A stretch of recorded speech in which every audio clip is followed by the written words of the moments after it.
Okay, so the 7 Club video competition blitz is over. Well, the first one is over. We have our first winner. Christian Houseshield has won a flight to WJ14 and hotel accommodation. So congratulations, Christian. Looking forward to seeing you again. Last time I saw you was WJ10, the very first SkillCon, by the way.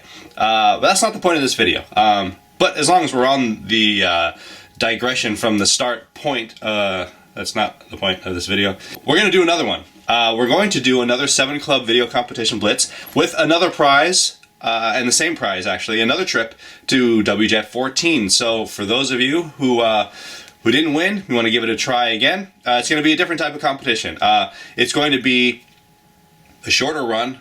This is not actually the announcement of it. This is kind of the behind the scenes for people who just follow my channel. I'm not putting this anywhere else, just on the Jason Garfield social media.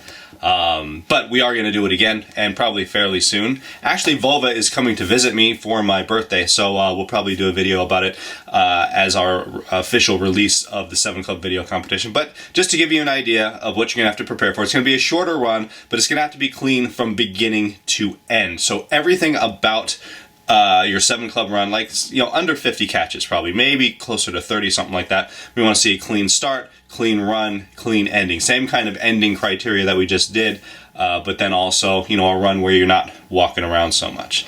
We're going to take a modular approach and judge this granularly. And then we'll reach out to you and circle back and tell you who won. The real point of this video is, I've come to a realization. A lot of time has passed in my life. I'm going to be 44 years old. And when I started, actually this all started, and it was great when it started, I think. When I developed my character for the stage. 2000 IJA competitions. Shut the hell up! The very first time I came out on stage pissed off, everybody found it funny. I sold it really well, and I went overtime, and I got second place, and I was actually upset about that because I thought I did really well. Second place? It says. But yeah, I did go overtime, so a lot of stuff didn't count. But then that set up the framework for my return. Well, the next year when I emceed, that was actually part of it. I call it my trilogy of terror. And then when I returned into the happy clown juggling routine. And so that character then, of course, became part of my stage character, the angry, pissed off juggler. And it worked really well for the people who got it.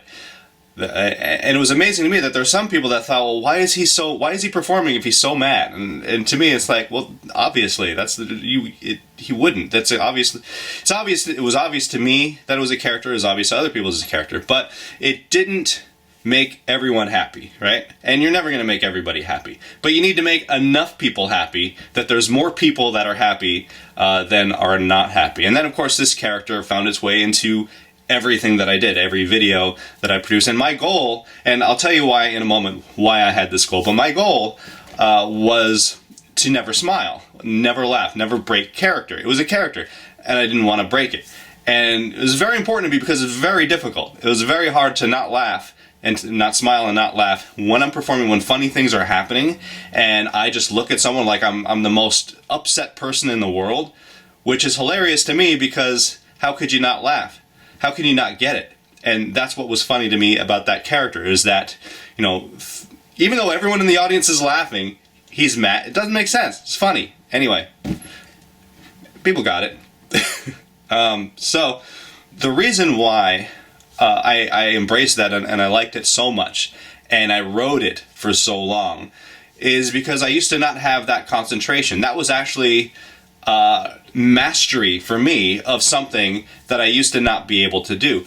When I would perform, or even when I would talk to people, or when I would try to be funny, or I don't even remember the situations. I do remember when I tried to make some home movies with my friends, I had no concentration at all. It wouldn't even be a funny scene. I would just have to stand there and look at someone. And we were supposed to be like, I always did fight scenes, so we're supposed to stand there and look at each other angrily. And even just looking into a camera, I would just crack up. I would start laughing. No concentration at all. So I worked on it. I developed it. And I gained some concentration. Now, it's still not perfect. I'm sure there's new situations where if they said don't laugh, it would probably be hard. not to laugh. But so that's why that was so important to me. And so it was so important that, and I didn't always succeed. Some shows, things that were so funny would happen that I would break character. I would crack a smile. And yeah, of course, the audience liked it more because finally they see that it's an act, right? You break character in front of them. Everybody loves bloopers, right? Everybody loves people messing up. It makes them feel better about themselves or whatever. So I didn't like it though. I'm like, I failed, you know? My goal was to get through this 45 minutes without smiling, without laughing, and it just happened once, and that doesn't matter. That's it. The whole show is a failure for me. The show went great, right? It was nothing wrong with it, but for me, my goal is just don't smile. So it's stupid. Nah, I don't know, stupid. I mean, no, have your goals, stick with them. If you have something that you're trying to achieve, do it. Great. But at this point, and the reason for the viral title to this video that I'm sure is going to attract millions of people, like, what? He's dead. The angry character is dead? What are you talking about? I haven't been doing it for a long time, actually. I just haven't. I didn't think it needed a public announcement. It may not. I don't know if anyone's going to watch this video. I think this is more for me to just kind of announce to whoever wants to listen to this and who cares and who might have liked the angry character in the past, who by the way is still available for the right price and in a closed environment for people who actually want to see it. But when I'm presenting myself to new people, I have different goals these days. I'm trying to do different things that an angry, intimidating looking character doesn't necessarily get people to warm up to you and bring them in. So based on the different goals and the different trajectory of my life, you know, with SkillCon and the Moxie games and all that, and I'm not going to take down the videos. I think, you know, everything that happened in history is still great. I still laugh when I watch my 2002 competition routine. If I ever need to think of something to make me smile, I think of that fake smile that was plastered onto my face. Not one time was it a real smile, though, during that whole routine. It was, that was a grueling routine. That was a hard routine. I mean, it's really hard to mock that type of routine, because that's a really hard routine to do. It's aerobic, you're dancing around the stage. I mean, I puked like 3 times during that routine. I hadn't eaten anything all day, so I was just puking up bile, which then it's very easy to just swallow that and then puke it up again. And even more impressive, I kept juggling while doing that, so that was pretty good. That's not the first time that's happened either. So that's pretty much it.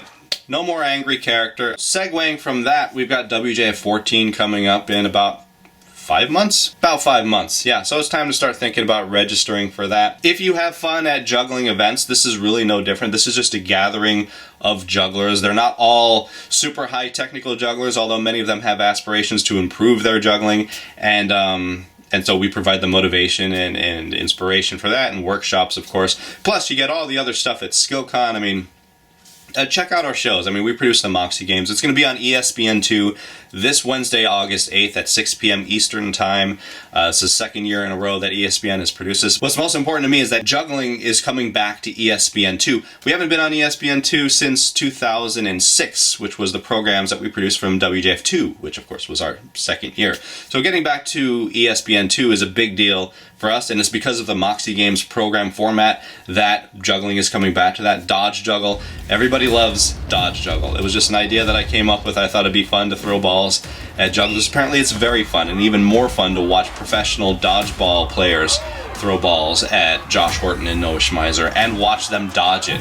It's going to be a busy 3 days. We get 4 days because I'm letting everybody in early on Thursday.